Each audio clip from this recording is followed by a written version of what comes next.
अक्षय शिंदे हा कुणी समाजसुधारक, साधू संत किंवा क्रांतिकारी नेता प्रणेता नव्हता। तशीही त्याला कायद्याने सुद्धा मरेपर्यंत फाशीचीच शिक्षा झाली असती किंवा व्हायला हवीच होती। मात्र ही शिक्षा देण्यासाठी आपल्याकडे कायदा आहे, न्यायालय आहे, पोलीस यंत्रणा आहे।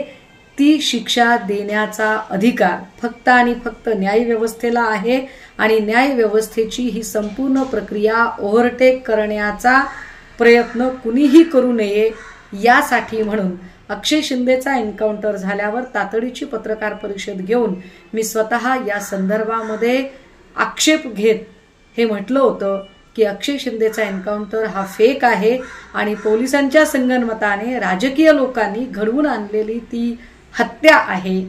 आता ऑनरेबल कोर्टच्या समोर न्यायालयीन चौकशी समितीने सादर केलेल्या अहवालानुसार अक्षय शिंदेला ज्या बंदुकीतून गोळी झाडली त्या बंदुकीवर अक्षय शिंदेच्या हाताचे बोटाचे ठसेच आढळून आले नाहीत असं फॉरेन्सिक अहवाल सांगतो। याचा स्पष्ट अर्थ आहे की अक्षय शिंदेला गोळी घालताना अजून कुणाला तरी वाचवण्यासाठी, स्वतःचा नाकर्तेपणा झाकण्यासाठी आणि स्वतःची काळवंडलेली इमेज उजळून घेण्यासाठी जाणीवपूर्वक सत्ताधाऱ्यांनी पोलिसांच्या संगनमताने अक्षय शिंदेचा खून केला।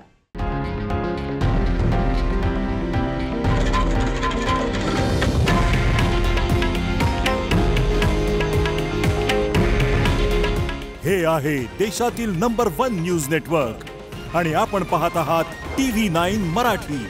काळजी तुमची, हित महाराष्ट्राचं।